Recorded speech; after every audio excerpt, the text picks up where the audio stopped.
Morning. So I'm really thrilled to be joined by Antonia Wade, CMO of PwC this morning. Antonia, thank you for giving up your time. Thanks, Susie. It's a pleasure to be here. So before we go into the questions, just a quick context on your background, I think, probably for the people who are listening. So currently global CMO of PwC, ex Capita, Thomson Reuters and Accenture, so an exemplary career. And as we're putting the research together, you're a very busy lady. So you're an author of a recently published book, so transforming the B2B buyer journey. We'll talk a bit more about your book as we go through this. So you're also on boards for ITSMA, is that pronounced correctly? Right, yeah, yeah. And Propolis, and mentor for the Marketing Academy Scholarship Program. We're big fans of that. And you were ranked Marketing Week Top 100 Marketeer. So a very busy lady. Thank you so much. Are you happy for us to dive into the questions? Absolutely. I'm excited. Looking forward to it. Excellent. So first of all, congratulations on the book. That's quite some achievement. So transforming the B2B buyer journey, what led you to write the book? Well, there's a kind of emotional and practical side to it. On the practical side, I had 3 months off between Capita and PwC. My husband was like, please don't be around the house with nothing to do. You're going to drive me insane. So I hadn't really been thinking about writing a book, but a friend of mine told me about a sort of course that you could do where you could write a book in 3 months. And I felt as though I've learned so much about marketing. I've had some brilliant mentors, some amazing leaders that I've worked for. And also B2B marketing has really changed significantly since I started doing it, where it was kind of golf days and goodie bags and brochures to what it is today, where I think smart companies really see it as a powerhouse and a lever for growth. So I thought I'd learned a lot. And I thought, well, what's the kind of book that I would have liked to have had when I was a manager or senior manager, trying to work out what to do, how to communicate to the business about the impact of marketing, how to make some of the trade-offs that you have to make in B2B marketing. So that's what led to it. Needless to say, I didn't finish it in 3 months. It took me ages. But I got a publishing deal. So I was like, once I've said I'll do something, I'll do it. So I got it done. And it's been really lovely, actually, to see quite a number of positive feedback about how much it's helped people, how useful that they found some of the models and ways of thinking. So that gives me a lot of pleasure. That makes it all worth it. All the Sundays and airports of scribing away. So. Must have been a really satisfying process as well, because you would have been thinking back through all the roles that you've done in your career to date in order to put the research together. Yeah, I mean, satisfying on one level. Sometimes you're a bit reminder of, oh gosh, that was so hard, wasn't it?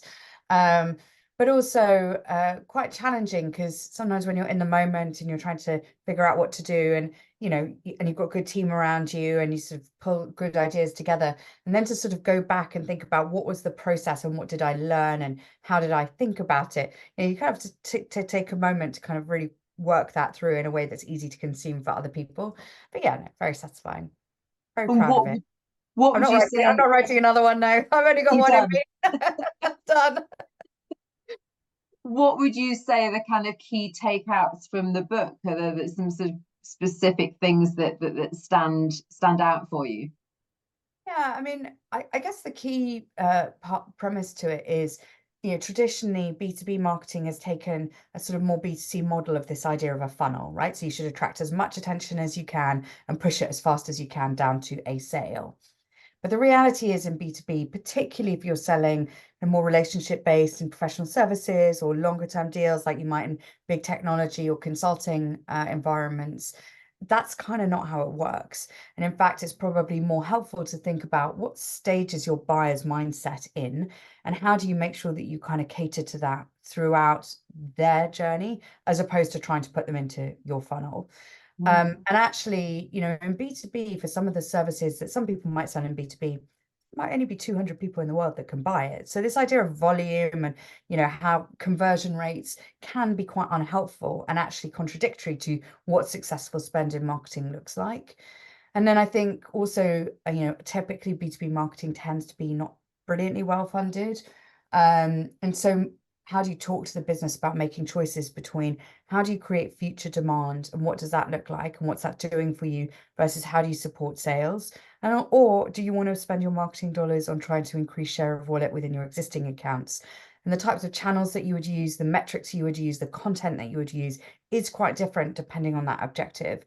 So yeah, I mean that's the kind of key takeaway, and it sort of ends with a reasonably provocative statement that in B2B marketing, those companies that are going to be the most successful in the future, marketing will set the client experience and the rest of the organization will get behind it and deliver it. And that is quite different from how a lot of B2B companies think about it today.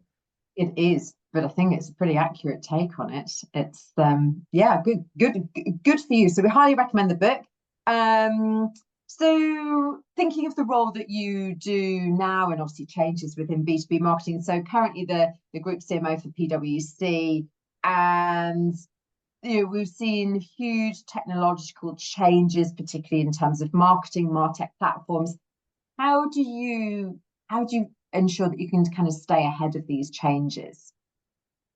Yeah, and I'm quite lucky in my role because as well as looking after the MarTech stack, we also run the business requirements into the CRM and all of the associated sales tools as well. So it's quite an interesting role because then you can really start to connect up that marketing and sales experience in service of the client. I guess what has happened in the past in a number of companies, and this is not necessarily in PwC, but I've observed through talking to a lot of CMOs and having done a number of different roles, is that a lot of money has been spent putting the technology in. But actually that's just the start of the journey. And quite often these are big transformational systems integrations and everyone's sort of tired, and then the transformation team goes and then really the marketing team needs to take over and really use it. And that can be where some of the value starts to get lost, not because the marketing team aren't trying to do their best, but because it's not about the technology. The tech all works. It's about the people in the process and the mindset. I think it's also unhelpful that they're often called marketing automation, and that implies that it's going to be easy and resource and effortless and resource light. And actually, that's A, not true, and B, often you're shifting the resource intensity to a different part of the marketing organization, particularly content. And so, that means that, you think you're changing that part of your organization, but actually you have to take a bit more of an expansive look, and everybody's processes and everybody's ways of working has to change. And that can take some time. And that can be challenging if you're in an environment where you're being asked for quite fast return on what is expensive technology, because honestly, it does take a few years for you to be able to really get it into the right place. I think as well, I don't want to go too long, but the technology vendors are really good at talking about the opportunity that all of these technologies bring. But it can often take you A, several years to get there, and B, mean that sometimes you're buying technology for technology's sake, rather than actually really thinking about what's the different client experience you want to create, and therefore which technology is fit for purpose to do it. It's a really interesting kind of journey that companies go on, and I don't know if you have any wisdom or advice to kind of share with leaders on how you navigate the teams through these journeys of these periods of change. Yeah, and there are lots of pros and cons to any way that you're doing it, and it's never perfect, right? But typically, I think it can be easier to start getting value if you don't sort of put it into the preserve of your MarTech team or your operations team, and instead think about how do you want to make sure that you think about your campaigning differently, you think about your client experience differently. So putting it in, taking that kind of fulsome approach at the beginning. And then again, you have a choice to make, I think, about do you put it all in and then just do a really intense period of upskilling and training and try and get as much as you can out of it as fast as you can? Or do you take people on a bit more of a measured journey, knowing that you're probably not going to start getting the value until you've switched most of it on? And those two things have pros and cons depending on your team size, other things that they're doing. But that is a real choice about when do you want to start getting value from it.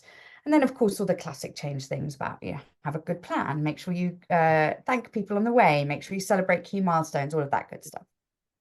And looking forward, we are always fascinated. We always ask our kind of C-suite leaders what they think might be the priorities over the next year or two. And I just thought, from a marketing point of view, do you have a view as to what might be the priorities for chief marketing officers over the next couple of years?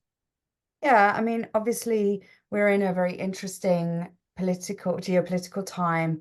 We know that a huge amount of the world's population are going to be going to the polls. We know that there's a lot of economic instability around as well. So I think for CMOs, that will mean this ongoing conversation between balancing long-term demand versus short-term demand, and how do you allocate your resources. And I actually don't like this kind of slightly false brand to demand trade-off. That's not how I think about it, because your brand investment is a future demand investment. So I think about it in terms of like, what are you doing to bolster future pipeline versus what are you doing to support your business and support sales now? So that would be the first thing. The second thing is, we know, and when we do research ourselves in PwC, we see, for example, CEOs are saying that up to 45% of global CEOs are saying that their business is not fit for business in the next 10 years. And I think there's a huge opportunity for the CMO to, with their creativity and their strategic thinking and their client orientation, to be really helping to advise board members differently in order to get different outcomes for their businesses. Lastly, I mean, of course, talent always, but AI undoubtedly is going to be a real force for change within the marketing organization. Like any change, I think there are going to be enormous upsides and opportunities. There are going to be some challenges too, as people kind of feel like their jobs might change massive, really kind of out of all recognition. And so that is, again, something that I think, and we look at the pace of that technology and how good it is now and how much better it's predicted to be. I think, again, that's going to be exciting, but that's, another thing for teams to learn and absorb and kind of get involved in. We're starting to see the changes reflected in structural changes already, and it's that's a large percentage, 45% of CMOs saying that they don't feel that their sort of businesses are kind of prepared for the future. Is that spread across B2B and B2C, do you think? Yes, that is. So we do an annual CEO survey, and it comes out of that. So that's a global survey, and it's all sectors. Yeah, and you can look at it, and if you want to go and have a look at it, you can go and have a look at it, and you can cut it down by country and by sector. But so it's a kind of rolled up number, but and of course it varies depending on the sector. But I mean, yeah, it's a pretty big number. It says changes coming. Astonishingly high percentage. Does it share the details to whether that's that they don't think they have the sort of the systems and the infrastructure in terms of that MarTech platform, or that they don't necessarily have the right talent? Yeah, so what the CEOs are saying is that there's a few things. First of all, the sectors are going to blur. They feel like the market opportunity and what consumers expect is going to change quite significantly. There's definitely something about talent for sure, and the supporting data as well being another area. So there are a number of different factors.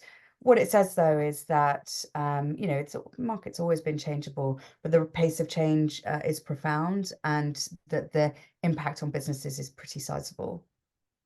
Wow. Just slightly different tack now, really thinking about our audience, and a large percentage of that are our sort of senior marketing manager heads of rising through their careers. What advice would you offer to anybody who is maybe a head of or director who aspires to be a chief marketing officer? There are any advice or hints and tips that you would share? Yeah. Well, firstly, it sounds obvious, but really know how your business makes money and be able to speak the language of finance, because you are in many cases a cost center in B2B, and so making sure that you really understand how to talk about return on investment, how to talk about the balance sheet, how to think about the trade-offs that are being made for marketing investment, I think helps you a lot. I think the second thing is that we've managed somehow in marketing to get ourselves into a place where we talk in our own jargon quite a lot, whereas what the board needs is for you to tell a really exciting story. And the bar is higher in marketing than it is in some of our other C-suite colleagues. And so going with hits and impression, it just doesn't mean anything. And so being able to interpret the contribution that your teams are making into something that feels meaningful and exciting for the board, I think is another part of it. I think you have to be pretty resilient, because there's a lot of subjectivity in marketing, and so making sure that you feel like you can be resilient enough to listen to the feedback you're being given with an open mind, take the things that are helpful, but be able to exert a level of confidence over those things that you believe are different, perhaps to some of the views that you're hearing. And then lastly, kind of goes a bit back to my point about the last 2 years. I mean, as a CMO, you have an incredible opportunity to make a contribution, and you probably do think about things in a slightly different way to some of your peers around that table. So make sure you take advantage of it. And what I would say to people kind of coming up through is, don't sit on calls and be silent. Do ask the provocative questions, do engage with what the business problem is, and talk and be curious outside your function. All of those things will set you up in good stead for when and as you get to the boardroom. Wow. That's a really comprehensive answer. Thank you very, very much for that, Antonia. And just to kind of finish off our questions, we talk a lot on our Q&A series about positive mindset, resilience, and how to stay positive and focused. Maybe a bit more of a personal question, but do you have any sort of daily habits or anything that you do that helps you stay positive, focused, and on track? Well, I'm that you're definitely willing to share. yeah, thank you. Well, I'm definitely a better person if I'm not hungry or tired or feel very unfit. So I do try and make sure that I eat regularly. That can be hard when you're traveling a lot, and try not to just plow into the biscuits and actually eat something that, because it's hard when you're in a different time zone and you need that sugar lift. So try and look after myself. And I've increased the amount of exercise I do. I've always been an avid reader, and I always try, for example, to read if I'm commuting in anywhere, to read between the office and home to give myself a kind of mental switch off before I get home. And making sure, I'm pretty strict and disciplined about not working over the weekend, about not working as late into the night as is humanly possible. So just trying to kind of keep myself a little bit keep that a little bit under control as much as I'm able to. I also think that there's a mindset as well around, I think that the idea of work-life balance is quite an unhelpful idea, because it sort of assumes a 50-50 sort of, and certainly if I think about my career, and my life generally, in any given day, month, year, decade, it's more for me about getting a work-life appropriate ratio. Because there are some years and weeks where you are prepared to really put in the hours, or do the travel, and there are other times in your life where you don't want to work like that. And so I think being quite open to yourself about that, and what are you prepared to commit in order to give value to your organization, and be a bit challenging with yourself about that, and whether you're prepared to do what the organization needs from you, or indeed whether you're prepared to just accept that.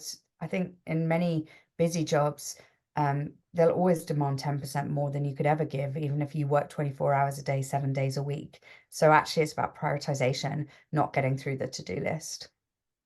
Oh yes, some really really super tips there, many which resonate with me.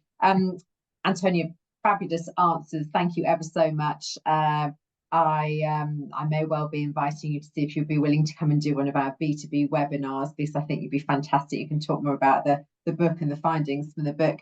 Thank you so much for giving up your time this morning. Great answers. I'm sure they'll be well received and very much appreciated. My pleasure. Thank you so much for having me on.